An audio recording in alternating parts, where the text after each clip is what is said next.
वेद पुराणों में सतयुग, त्रेता युग, द्वापर युग और कलयुग का उल्लेख मिलता है।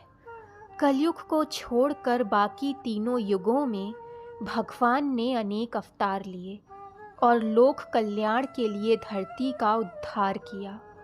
मगर कलयुग में केवल अहंकार, ईर्ष्या, बुराई, लालच, पाप और वासना ही दिखाई देते हैं। मनुष्य के जीवन के लिए कलयुग को श्राप कहा जाता है, जिसे इसमें जन्मा हर मनुष्य भुगत रहा है।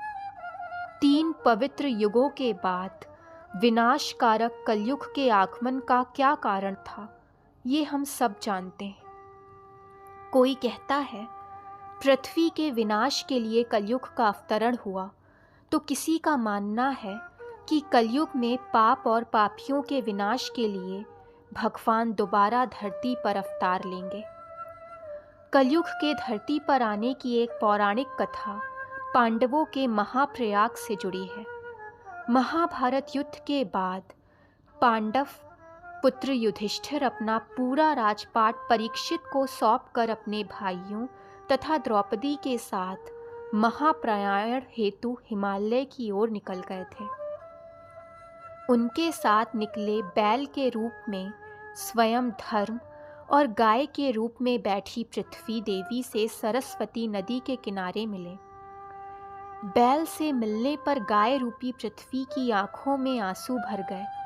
ये देखकर बैल ने पूछा कि आपके दुख का कारण कहीं मेरा केवल एक पाँव तो नहीं, अथवा आप इस बात से विचलित हैं कि अब आपके ऊपर बुराई और पाप का राज होगा।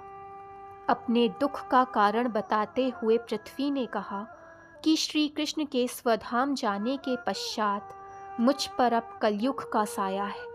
श्री कृष्ण की उपस्थिति में धरती पर सत्य, धर्म, पवित्रता और प्रेम बरसता था, किंतु अब मेरा उद्धार करने के लिए कोई नहीं है।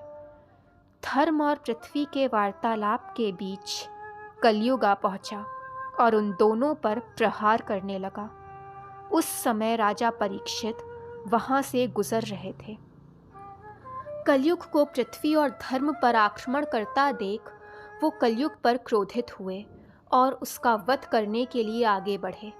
कलयुग भयभीत होकर अपने राजसी वेश को उतार कर राजा परीक्षित के चरणों में गिर गया और क्षमा याचना मांगने लगा। तब राजा परीक्षित ने कलयुग से कहा कि अधर्म, पाप, झूठ, चोरी, कपट, दरिद्रता आदि अनेक उपद्रवों का मूल कारण केवल तू ही है। तू मेरे राज्य से अभी निकल जा और वापस कभी लौटकर यहाँ मत आना। ये बात सुनकर कलयुग ने राजा से विनती करते हुए कहा कि संपूर्ण पृथ्वी ही आपका राज्य है, ऐसे में मुझे कृपा कर शरण दें।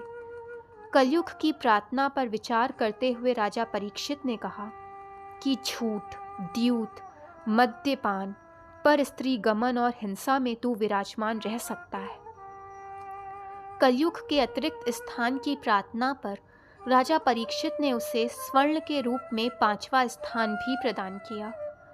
स्वर्ण रूपी स्थान पाते ही कलयुग ने राजा परीक्षित के सोने के मुकुट में वास कर लिया।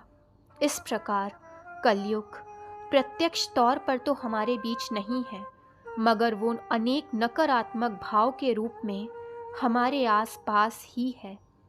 कलयुग में मनुष्य पाप से घिरा रहेगा, वो किसी का सम्मान नहीं करेगा। कलयुग में सिर्फ लालच, धन और सत्ता का ही बोलबाला है। संभोग ही जीवन की सबसे बड़ी ज़रूरत बन गई है। कोई भी मनुष्य निस्वार्थ भाव से किसी की सेवा नहीं करता। इस तरह कलयुग अप्रत्यक्ष रूप से हमारे बीच ही मौजूद है। दोस्तों, वीडियो पसंद आई हो तो चैनल को लाइक, सब्सक्राइब एंड शेयर करें ताकि चैनल की सारी नोटिफिकेशंस आपको मिलती रहें।